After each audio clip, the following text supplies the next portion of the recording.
Tiene la palabra la diputada Sol Maneiro. Muchas gracias, señor presidente. Estamos ante un proyecto de ley sensato, equilibrado y justo. Y lo digo con convicción, luego de semanas de intenso trabajo en la comisión y del estudio detallado de todos los informes recibidos. Por supuesto, no es el proyecto ideal. No recoge todas las soluciones que hubiésemos querido, pero quizás esa sea su mayor virtud, porque cuando nadie queda del todo conforme, suele ser señal de que hubo diálogo real, cesión mutua y voluntad de construir acuerdos. Esto me lleva a destacar especialmente el trabajo realizado por la Comisión Especial durante este mes. Allí, pese a las diferencias que con el correr de los días se fueron haciendo explícitas, se logró mantener un clima de trabajo que proporcionó no solo recibir un número importante de delegaciones, sino aprovechar cada instancia de intercambio para evacuar dudas, trasladar consultas y de esta manera formularse una idea general en las opiniones y valoraciones que aportó cada delegación. Todo proyecto debe tener una lógica interna que lo estructure. No se trata simplemente de acumular artículos que no se contradigan entre sí. Creo, señor presidente, que este proyecto está atravesado por un fuerte principio de justicia, que no puede alterarse al final de este recorrido. Es el principio que el Poder Ejecutivo y esta bancada en particular desean destacar por sobre otras virtudes que también tiene el proyecto. Por tratarse de un eje esencial del proyecto que hoy se considera, me voy a referir a él reiteradamente. Se podrá decir que el concepto de justicia es muy discutible, que puede enfocarse de distintos lugares y que admite distintas miradas y conceptos. Sin embargo, creo que el debate y la consideración sobre este tema nos lleva a encarar ese concepto de justicia desde un lugar muy concreto. Estamos ante un problema de tipo financiero en el corto plazo y ante un problema actuarial si se le da una mirada a largo plazo.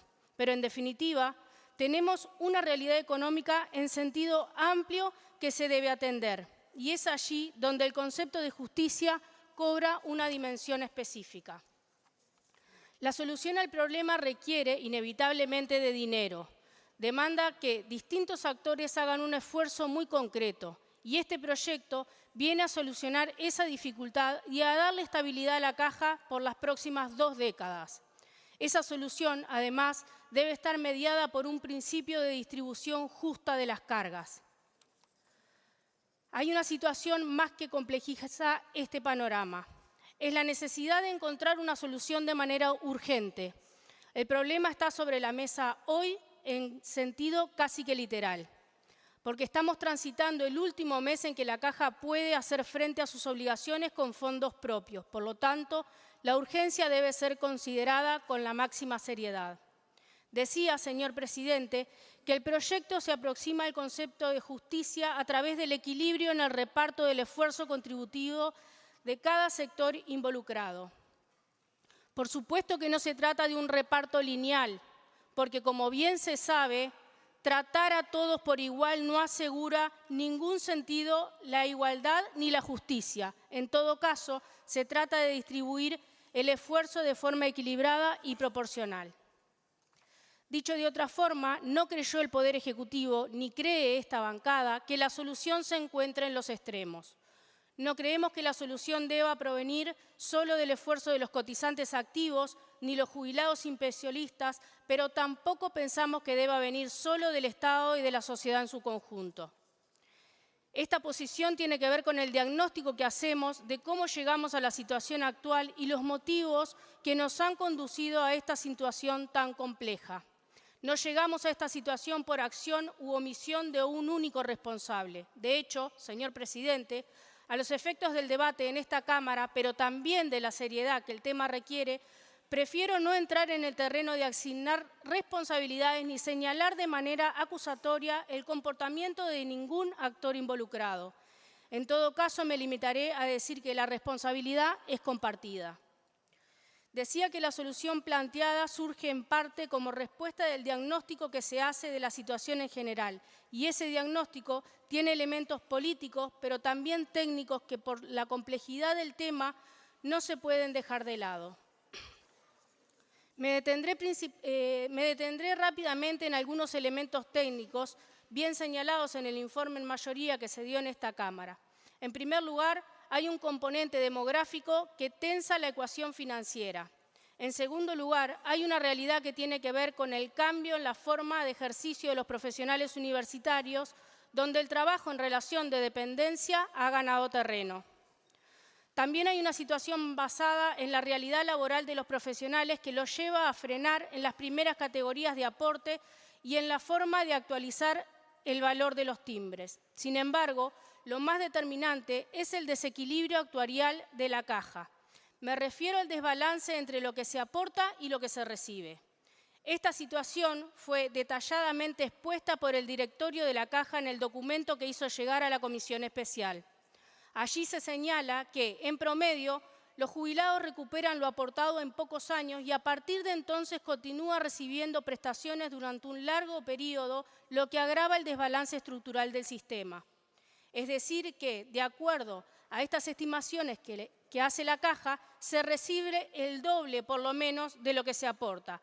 Dice la Caja, en el mismo informe, que para alcanzar el equilibrio actuarial entre los aportes y las prestaciones, la tasa de aportes mínima debería de ser aproximadamente el doble que la real, considerando el escenario más favorable. Este dato tan trascendente no es una novedad. Ya en el año 2021, la Comisión de Expertos en Seguridad Social, creada por la Ley de Urgente Consideración, validó e incorporó en su informe de diagnóstico esta información. A raíz de la información presentada en su momento por la Caja, pero más aún, el Poder Ejecutivo nuevamente valida este dato y lo retoma en su exposición de motivos del proyecto de ley que envió al Parlamento en el año 2023. Este dato no es menor para un subsistema de tipo cerrado como es la Caja de Jubilaciones y Pensiones Profesionales Universitarios. Y me refiero al carácter cerrado del subsistema porque es un elemento adicional para entender por dónde deben venir las soluciones. Y por ende, nos acercamos ahí a una segunda definición. Dijimos que la solución de la Caja debía ser justa en el sentido de reparto equilibrado de los esfuerzos.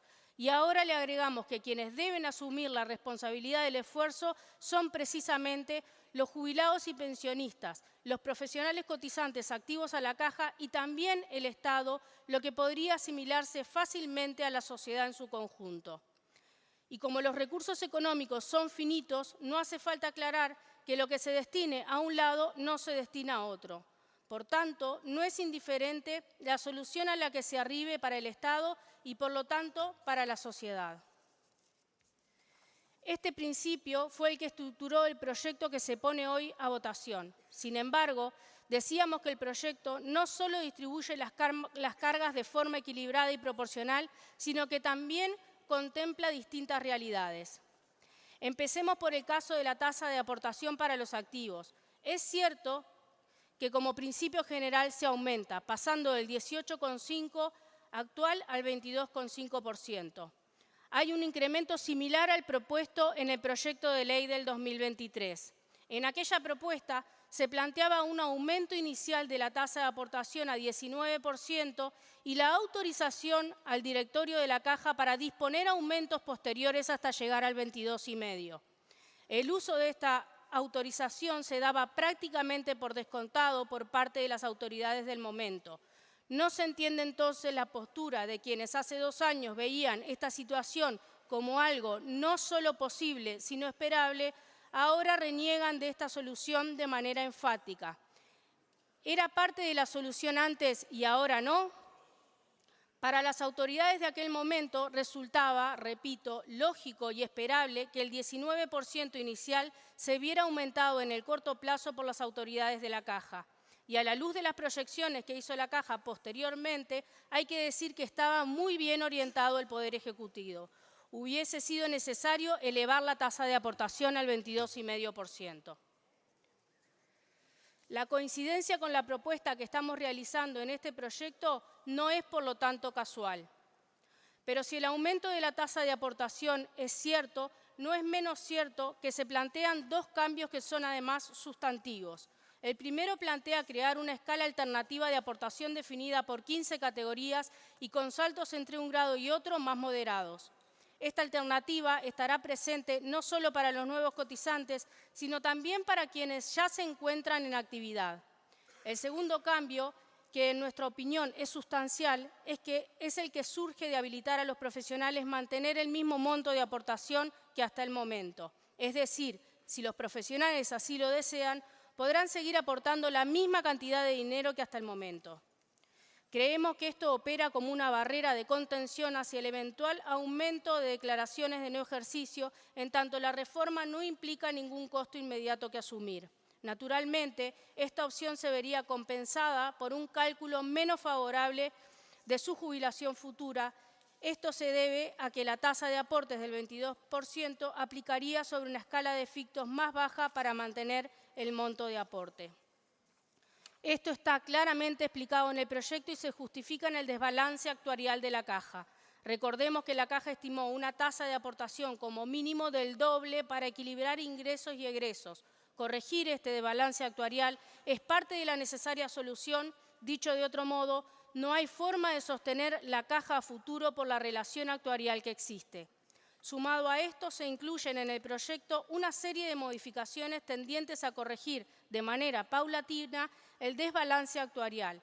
El aumento de la cantidad de años considerados para definir el cálculo jubilatorio o el anticipo de la regla de convergencia de edades para jubilarse son aspectos que van en esa dirección.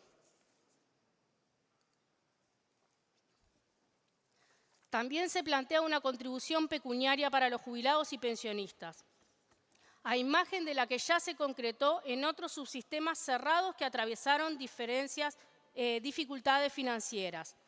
En su momento, ninguna de estas soluciones fueron cuestionadas, sino acompañadas. Es más, no tenemos conocimiento de sentencias judiciales en las que se haya impugnado con éxito esta contribución pecuniaria. Se trata entonces de una escala progresiva de aporte sobre la base de recursos que perciben jubilados y pensionistas de parte de la Caja. A esta altura de la intervención parecerá claro el motivo por el cual incluir una aportación de los pasivos. Son la otra cara de la moneda del desbalance actuarial que atraviesa la Caja. Quisiera detenerme un momento para hacer una precisión que considero fundamental. No comparto ni respaldo calificativos que describan a los profesionales como un grupo acomodado o privilegiado. Ese juicio no se ajusta ni a los activos ni a los pasivos. Basta con considerar que estos conceptos técnicos no son de conocimiento común entre la mayoría de los profesionales. Cuando una persona inicia su vida laboral, suele ver la jubilación como algo lejano y abstracto, y cuando finalmente llega el momento de jubilarse, tras décadas de aportes, tampoco decide si la relación entre lo aportado y lo recibido será favorable o no. Tal vez pueda ser más acertada la caracterización del sistema como excesivamente generoso de acuerdo a los egresos y las posibilidades de aportación de sus cotizantes. Y no estamos ante un adjetivo dicho de manera injustificada, sino justamente basado en las diferencias paramétricas que tienen el sistema de la Caja con otros subsistemas, en particular el general administrado por el BPS. Tanto en la tasa de reemplazo como en la forma de determinación de la jubilación, el subsistema de la Caja presenta beneficios alejados del promedio general. Pero habiendo hecho este paréntesis, decía que consideremos adecuada la contribución de los jubilados y pensionistas en función no solo de lo que muestran los estudios económicos de la Caja, sino de un estricto sistema de solidaridad entre los integrantes del subsistema. Me gustaría hacer una salvedad en este punto, señor presidente, en relación a un aspecto que se ha introducido en el debate de manera parcial. Se ha insistido con la idea de que los jubilados y pensionistas de la Caja pagan IAS para sostener otros subsistemas. Hay que entender que la naturaleza de la contribución que se plantea es bien distinta a la del IAS, empezando por el carácter transitorio que se tiene el aporte propuesto allí y que no está planteado por el IAS. Pero además me gustaría señalar un dato que recoge el informe de diagnóstico de la Comisión de Expertos en Seguridad Social en el 2021, y es que el 83% de los jubilados y pensionistas de la Caja de Jubilaciones y Pensiones Profesionales Universitarios percibe además otra prestación de carácter previsional presumiblemente de BPS. Por lo tanto, uno podría intuir que aquello que con el IAS financian otro instituto que les es completamente ajeno es por lo menos cuestionable. Por eso también el Estado y la sociedad, por lo tanto, harán un esfuerzo para sostener y dar viabilidad a la Caja de Profesionales Universitarios. Ya lo hacen y a partir de este proyecto se profundizará esta contribución o aporte. Este proyecto propone, a cargo de Rentas Generales, aportar una partida fija inicial, más sucesivas partidas variables en función de la recaudación que se haga de la contribución pecuniaria de los jubilados y pensionistas. Por tanto, se trata de una contribución cierta y segura. Conviene aclarar que bajo el rótulo de rentas generales se está hablando del dinero de la sociedad, dinero que se resuelve invertir en esta solución para la caja y que, por lo tanto, como es obvio, no se destinará a otro fin igual de importantes para el conjunto de la sociedad. La sociedad contribuye también mediante timbres profesionales que representan un 30% de los ingresos de la caja. Ahora asumirá con esta propuesta parte del costo que tiene la solución global, ya que el cambio en la forma de actualización de los timbres provocará un aumento de su valor mayor al esperado si se mantuviera el mecanismo de ajuste por IPC. Aquí hay otros de los cambios con relación al proyecto del 2023, en donde este cambio en la forma de ajuste no estaba previsto. Esta propuesta recoge una larga aspiración de los distintos colectivos profesionales y va en la dirección también de lo planteado por el directorio de la Caja de Profesionales. Vuelvo al inicio, ¿es una solución que hubiésemos querido? Quizá no.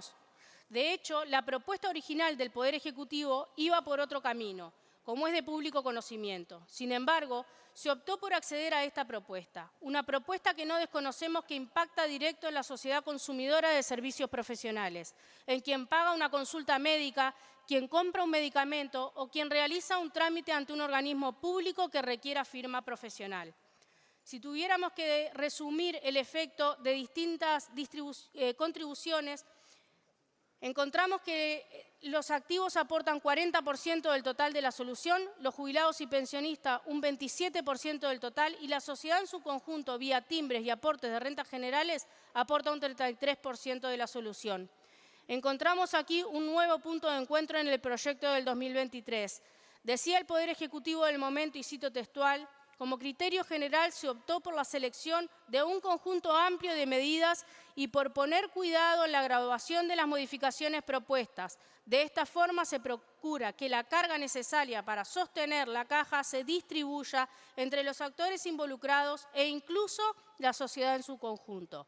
Y sigue más adelante. El objetivo es llegar a una propuesta que sea sostenible desde el punto de vista societario y mantenga condiciones contractuales justas para las nuevas generaciones profesionales.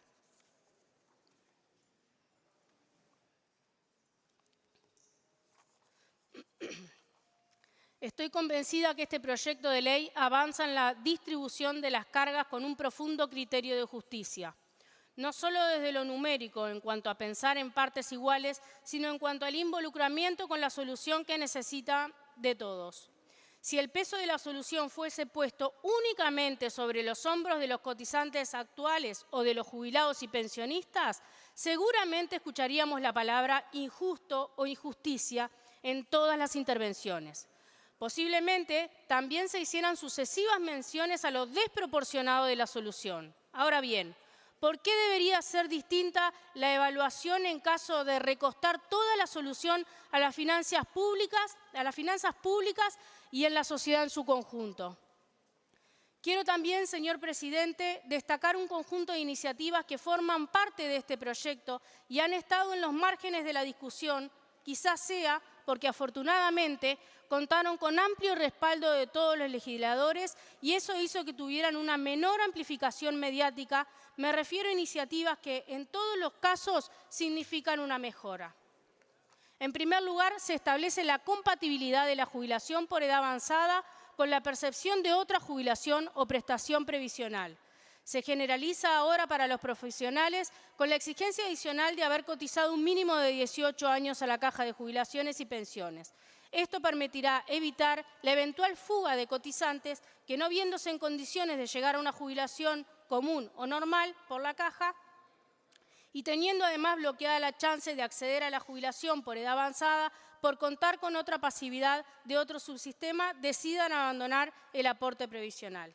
Por otra parte, contemplando el planteo específico que hizo el directorio de la Caja, se mantiene en la Ley 17.738 el artículo 119, pero con una redacción que permite la convergencia hacia un régimen de compatibilidad del trabajo con la jubilación, respetando el principio general dispuesto en la Ley 20.130.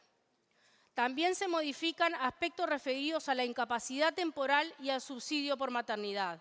En el caso de la incapacidad temporal, se flexibiliza el acceso mediante la reducción del periodo mínimo de incapacidad. En la norma vigente, el acceso a la cobertura se logra cuando la incapacidad para el ejercicio de la profesión es superior a 30 días, mientras que se pasa un plazo a más de 15 días. Esto amplía la posibilidad de acceder a un derecho de seguridad social. También en relación a este subsidio se amplía el plazo máximo de cobertura, que pasa de 1 año a 2, siempre que se cuente con informe médico que lo respalde. Esta es una equiparación con el plazo que tienen los trabajadores del régimen general de BPS en caso de enfermedad. Finalmente, se equipara el monto a percibir con la forma de cálculo del régimen general, lo que puede resultar más beneficioso para la persona. Se proponen adecuaciones también en el subsidio por maternidad, tanto para actualizarlo en cuanto a las semanas de beneficio, como en relación a las situaciones de nacimientos múltiples o bajo peso al nacer. Por otra parte, un reclamo no menor, que también fue planteado en la comisión, tiene que ver con los aportes durante el periodo de amparo al subsidio por maternidad o al subsidio por incapacidad temporal. En ambos casos, el descuento del aporte correspondiente se pasará a realizar en el momento de cobrar la prestación y no se cobrará de manera diferida una vez reintegrada la persona a la actividad. Se tratan entonces de modificaciones que van en la dirección de atender reclamos de justicia y de brindar un gesto de compromiso con la continuidad de la Caja y con los profesionales universitarios. Un gesto también en la dirección de plantear que la convergencia al régimen general no es solo para endurecer las condiciones de acceso, sino también para ampliarlas cuando así corresponda. Finalmente, me quiero referir a los cambios que se incluyen para reforzar no solo la gestión, sino el control y la supervisión de la Caja de Profesionales. Se proponen cambios en los actos de control formales, como la presentación de balances e informes actuariales, pero también con la necesidad de una mayor participación del Poder Ejecutivo en decisiones de relevancia para la gestión de la Caja. Para terminar, señor presidente, reafirmo mi convicción profunda: este proyecto de ley hace justicia, una justicia que no es abstracta, sino concreta, que se expresa en el esfuerzo compartido, en la distribución equilibrada de las cargas y en la responsabilidad asumida por todos. Es justa con los profesionales universitarios y también con el resto de la sociedad, que no mira para el costado. Hoy esta Cámara tiene la oportunidad de evitar el colapso de la Caja de Profesionales y pretendemos hacerlo con el proyecto sensato, equilibrado y justo. Gracias, presidente.